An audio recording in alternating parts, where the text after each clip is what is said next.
Dinas Kebersihan dan Pertamanan DKP Kabupaten Badung tahun ini mencatat prestasi mengesankan dengan kembali meraih trofi Adipura 2015 sekaligus menjadi terbaik kedua nasional untuk kategori kota kecil. Prestasi tersebut merupakan penghargaan dari keseriusan DKP Badung yang mengedepankan peranan masyarakat serta mengutamakan pengolahan dalam mewujudkan tata kelola kebersihan dan pertamanan di Badung.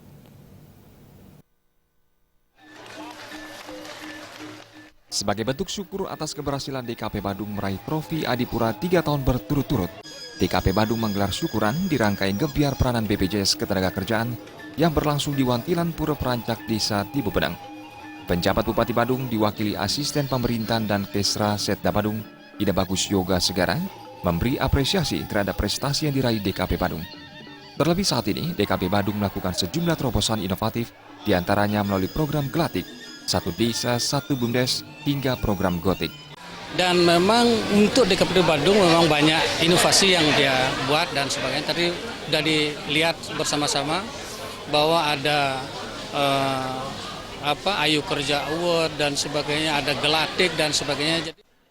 Dilibatkannya BPJS Ketenagakerjaan merupakan upaya memberi pelindungan dan rasa aman tenaga kerja sehingga berimbas pada peningkatan pelayanan kebersihan dan pertamanan pada semua lapisan masyarakat. Pada kesempatan tersebut, Kakanwil BPJS Ketenagakerjaan Wilayah Bali, Nusa Tenggara, dan Papua, I Gusti Ngurah Swartika juga menyerahkan klaim santunan mencapai nilai Rp76 juta bagi korban meninggal dunia.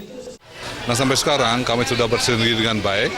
Tentunya untuk karyawan kontrak DKP sudah menjadi peserta kami sejak tahun 2003. Dan sekarang kami bersinergi terus untuk melakukan edukasi kepada masyarakat umum, khususnya yang pekerja mandiri. Kami sudah melakukan sosialisasi ke pasar-pasar, dan ini dukungan penuh dari DKP. Kadis DKP Kabupaten Badung Putu Eka Mertawan mengemukakan keberhasilan mempertahankan trofi Adipura merupakan prestasi membanggakan karena indikator penilaian yang makin ketat dan selektif. Untuk mempertahankan prestasi tersebut, DKP Badung terus berinovasi melalui sejumlah terobosan inovatif, terutama dalam pengolahan sampah. Kriterianya luar biasa ketat dan juga amat selektif, terutama di pengolahan sampah. Makanya kami fokus saat ini adalah di pengolahan sampah yang berbasis dengan zero waste. Jadi berbasis zero waste itu artinya kita akan optimalkan pengolahan. Jadi mengangkut sampah itu kita kurangi, tapi mengolahnya ditambah. Ini adalah pekerjaan yang bukan mudah dan harus dikerjakan oleh seluruh komponen masyarakat. Pada kesempatan tersebut juga diserahkan penghargaan Ayu Kerja Award 2015 bagi komponen DKP Badung. Memang benar-benar berakibat dampak luas terhadap kinerja DKP maupun PMK Badung baik nasional maupun internasional. Kriterianya ya adalah totalitas kerja, kesulitan kerjanya, sustainable-nya, hasil kerjanya juga, disiplin kerjanya juga, dan itu merupakan indikator yang tidak mudah.